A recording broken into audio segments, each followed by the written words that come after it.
Amis d'Afrique et du monde, bonjour. Je me réjouis de vous retrouver encore une fois dans le cadre d'une communication qui nous permet d'aborder la situation actuelle et relative aux persécutions toujours continues que le président Macky Sall et son entourage exercent sur notre parti politique et sur le leader de ce parti que je suis. Nous avions décidé de procéder à l'investiture du candidat de notre parti et de beaucoup d'autres organisations qui ont décidé de venir soutenir cette candidature.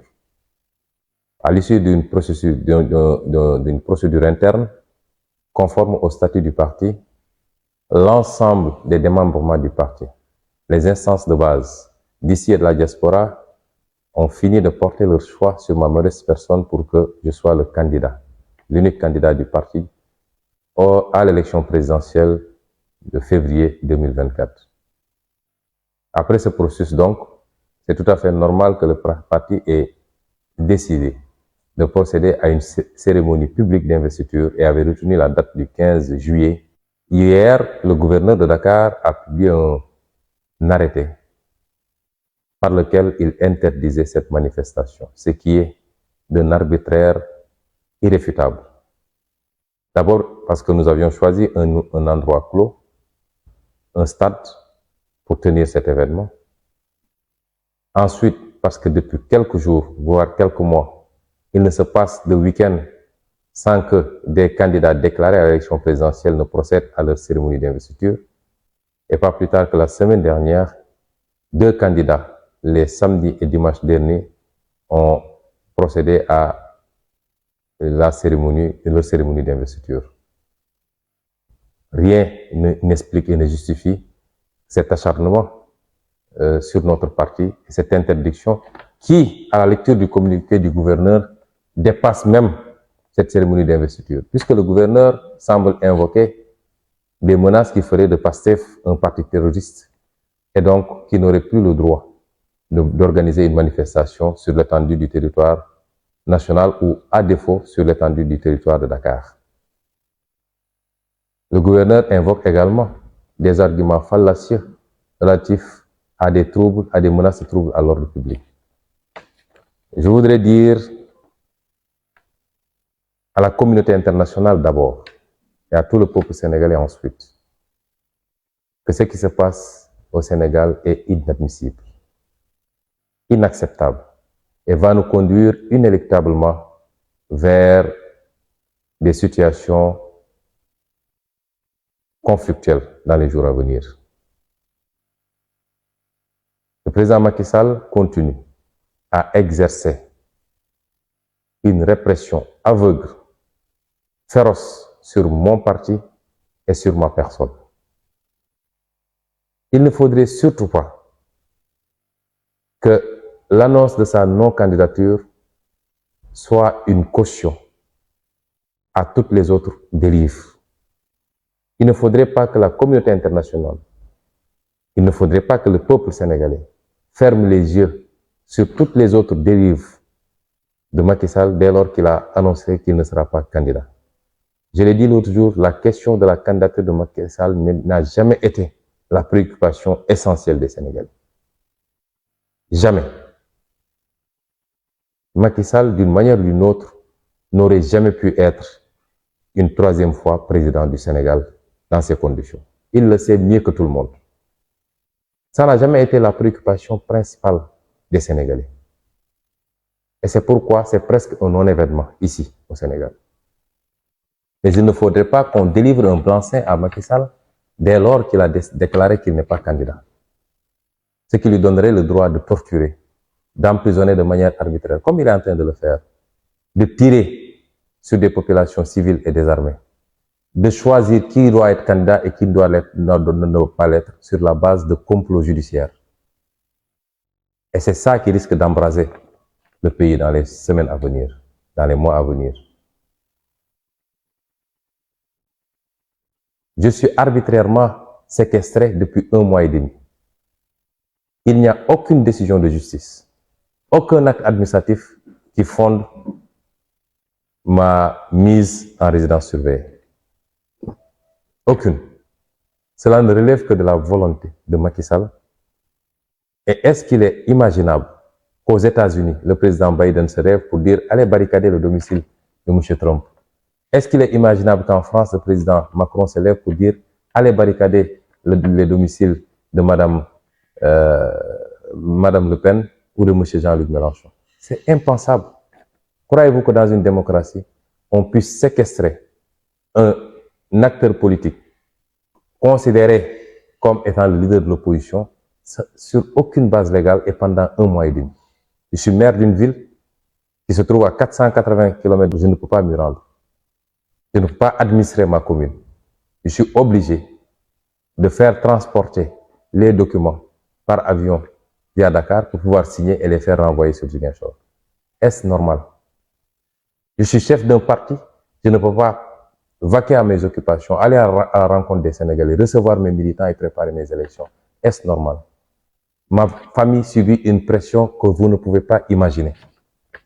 Mon fils était candidat au baccalauréat cette année. Il a malheureusement échoué. Je ne dirais pas qu'il a échoué exclusivement à cause de ça, mais ce garçon a subi une pression psychologique énorme. Pendant des jours, on lui a refusé la possibilité d'aller à l'école. Il a fallu que ses camarades de classe et tous les élèves de son lycée s'érigent en bouclier et bloquent les cours pour réclamer qu'il puisse assister aux cours, sinon il n'y aurait pas de cours pour qu'on le laisse sortir de mon domicile. Trouvez-vous cela normal? Une persécution adossée, basée sur une haine que rien n'explique. Et maintenant, c'est le parti. Et ensuite, c'est les combines pour empêcher notre candidature. Aujourd'hui, l'Assemblée nationale a été saisie d'un projet de loi issu d'un simulacre de dialogue national où une certaine société civile s'est rendue complice d'une certaine classe politique avec comme seul objectif d'empêcher la candidature d'Ousmane Sonko, d'écarter Ousmane Sonko. Vous pensez que le peuple sénégalais acceptera cela? Et le plus grand danger qui guette le Sénégal aujourd'hui, c'est cela. C'est pas l'annonce, ça n'a jamais été la candidature de Macky Sall. Le monde entier sait pertinemment l'espoir que le peuple sénégalais, et particulièrement la jeunesse sénégalaise, porte en notre candidature. Pensez-vous que cette jeunesse va accepter d'être privée de cette candidature? Ce qu'on demande, c'est pas compliqué. C'est de laisser le peuple sénégalais souverain choisir entre les candidats qu'il aura en face de lui. Est-ce à Macky Sall de choisir qui doit être candidat et qui ne doit pas l'être?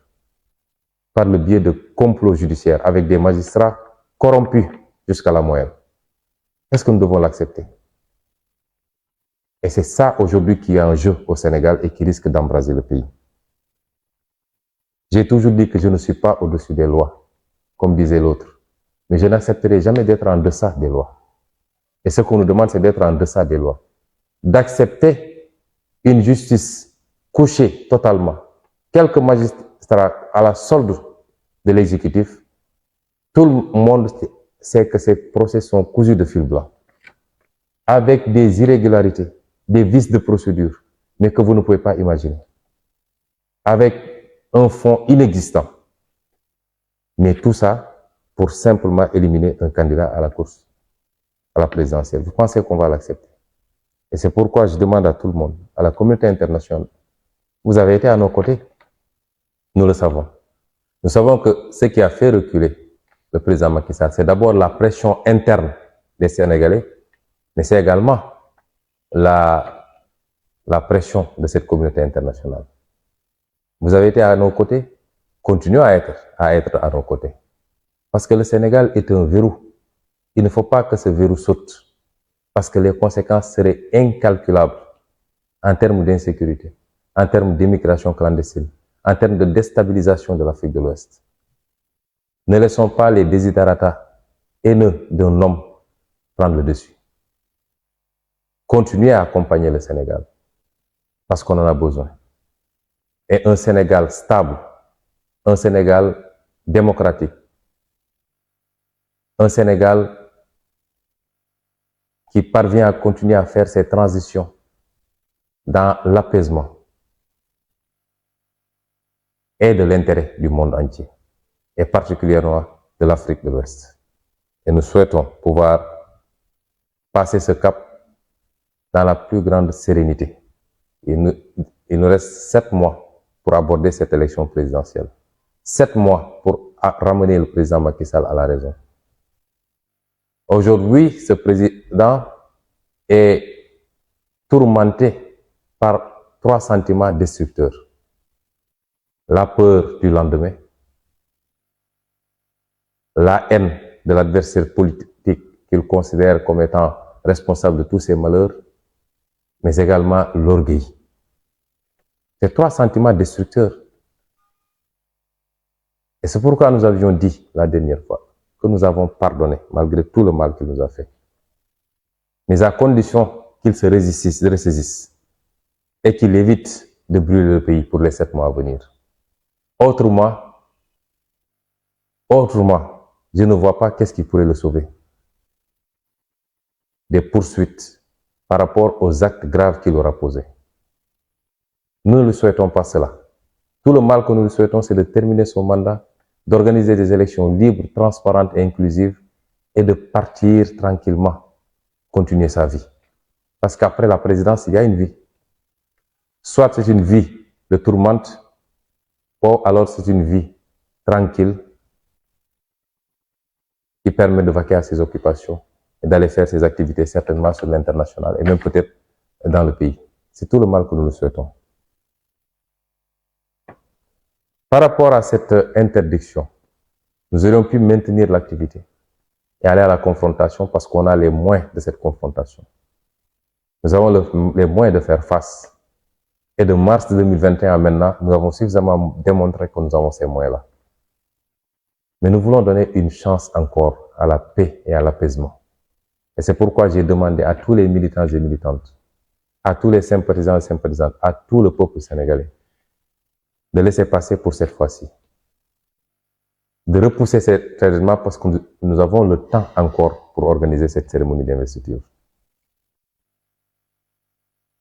Il ne faudrait pas que ce soit interprété comme de la faiblesse, loin s'en faut. Parce que dans les jours à venir, nous allons organiser des manifestations sur l'étendue du territoire national. Pour la fin de la séquestration, qui est un crime, mais pour également la libération de nos détenus politiques. Dans les jours et semaines à venir. Et une fois qu'on démarrera, ce sera un processus ininterrompu jusqu'à ce que Macky Sall abdique. Je peux vous le garantir.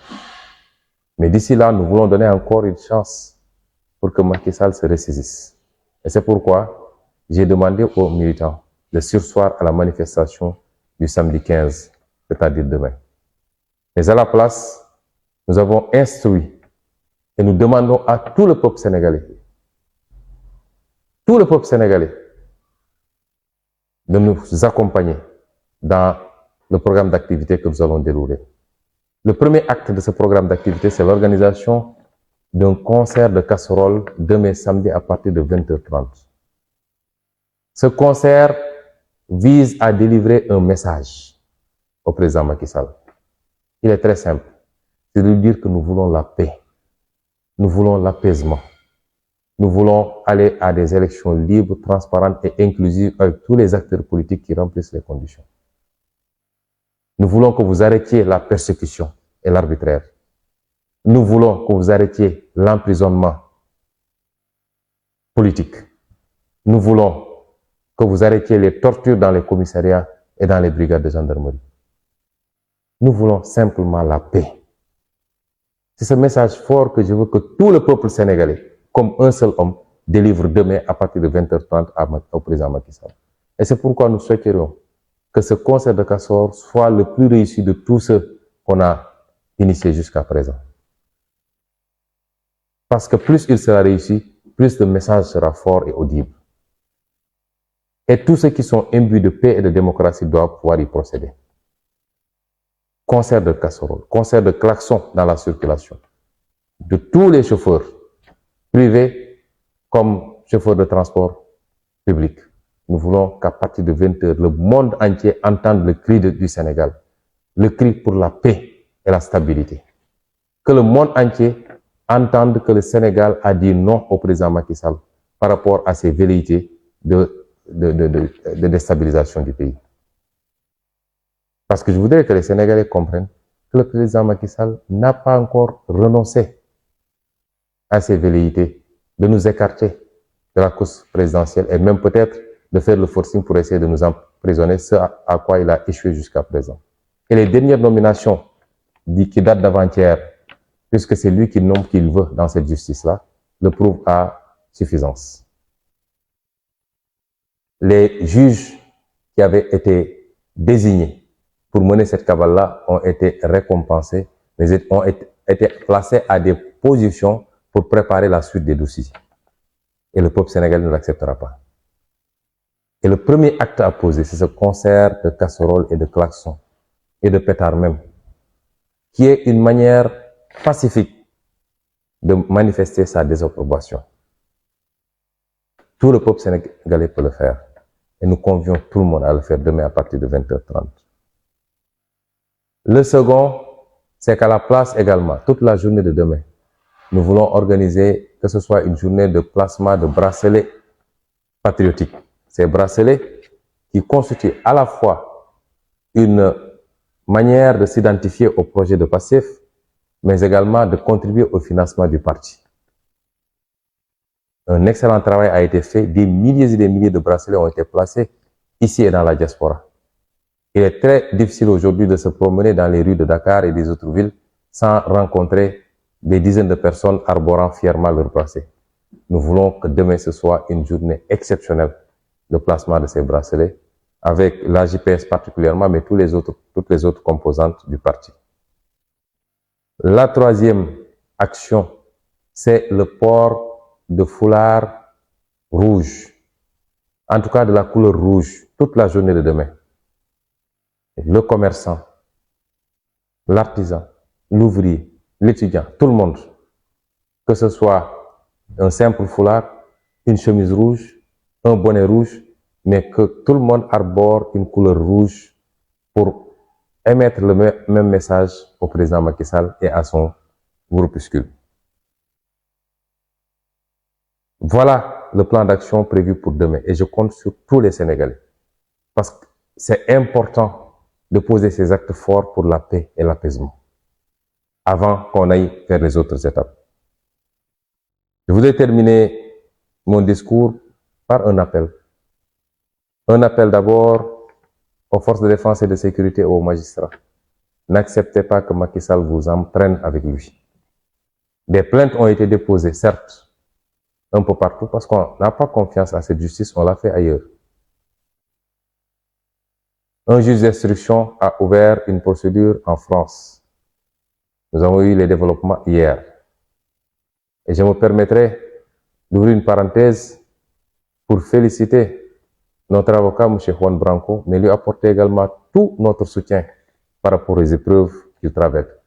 Nous avons appris avant-hier que le Quai d'Orsay français a décidé d'intenter une procédure contre lui devant les juridictions françaises. Avec notre avocat, qui a été d'un apport inestimable depuis qu'il a pris part à ce dossier. Et nous lui apportons notre soutien aujourd'hui, indéfectible. Et souhaiterions même que cette affaire soit réglée, qu'une solution soit trouvée, sans pour autant avoir besoin d'en arriver à certaines méthodes. Mais je veux dire que des procédures ont été ouvertes en France et une plainte a été déposée au niveau de la CPI. Nous avons dit que nous sommes prêts à pardonner, malgré tout ce qui a été fait.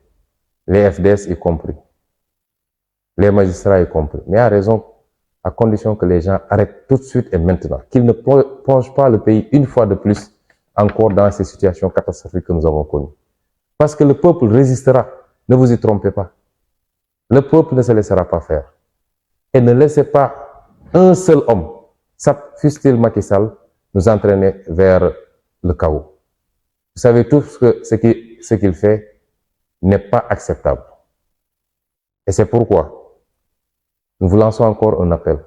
Il est encore temps de se rétracter Mais si vous ne le faites pas, je puis vous garantir qu'à partir de février 2024, une nouvelle page s'ouvrira dans ce pays. Et en ce moment, nous mettrions en place une juridiction spéciale chargée de juger ces crimes-là. Et personne n'en réchappera.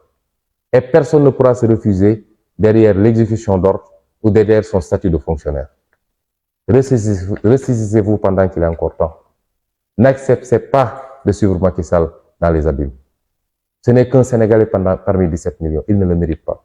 Oui, faites votre travail de maintien de l'ordre, mais sans zèle et sans parti pris politique. Et c'est tout ce qu'on vous demande. Je voudrais lancer un appel également, même aux militants et aux responsables de Benno Bokk Yakaar ou de l'APR. Macky Sall est une page tournée. On ne lit pas sur une page tournée. C'est fini. Qu'ils le comprennent ou pas, il en est réduit aujourd'hui à évacuer les affaires courantes. Nous avons, nous, un pays à construire. Nous avons, nous, un départ à prendre, avec tous les enjeux qui nous interpellent. Au moment où nous parlons, nous devions mettre le pays dans des débats programmatiques et non pas dans des combines politiciennes à longueur de journée. Tous les candidats devaient être là à commencer à sortir des pans de leur programme. Les enjeux mondiaux qui nous interpellent. La crise du dollar, l'intelligence artificielle, la transition énergétique, l'économie circulaire, l'économie verte. Autant d'éléments qui nous interpellent et qui sont importants. Le net zéro, qui sont des enjeux qui doivent nous interpeller, nous, plus que les autres, parce que nous avons la possibilité de faire un leapfrogging, un saut de mouton, et aller directement à la prochaine génération du développement. Parce que chez nous, tout est à construire. On n'a pas besoin d'appliquer la théorie de Schumpeter sur la destruction créatrice pour pouvoir reprendre. Et c'est ces enjeux, ces débats-là que nous devions aujourd'hui poser. Les visions des candidats sur l'agriculture, sur la gestion des ressources naturelles, l'élevage, la pêche, sur les infrastructures, sur l'industrialisation du pays, sur les modèles économiques que nous voulons et leur impact sur la société. Mais nous sommes là avec un homme qui déroule un agenda et qui lisait la presse sénégalaise. On ne parle jamais de ces questions-là. On ne parle que de politique politicienne avec un agenda autour de Macky Sall. Est-ce que le peuple doit continuer à accepter cela? Et c'est pourquoi j'ai dit, tous ceux qui sont imbus de ces questions et qui pensent qu'ils ont un rôle à jouer dans ce tournant extrêmement important et qui ont les mains propres, n'acceptez pas que Macky Sall vous emporte dans les abîmes, vous avez votre place à nos côtés. Et enfin, à cette communauté internationale à qui j'ai déjà lancé un appel, continuez à accompagner le Sénégal dans le bon sens. Nous savons que vous le faites dans la discrétion et quelquefois même ouvertement. Le Sénégal a besoin de vous et vous avez besoin d'un Sénégal stable. Regardez le phénomène de l'immigration clandestine qui nous interpelle tous également. Le président Macky Sall, j'ose espérer qu'il comprendra et qu'il reviendra à la raison pendant qu'il est temps. Je vous remercie.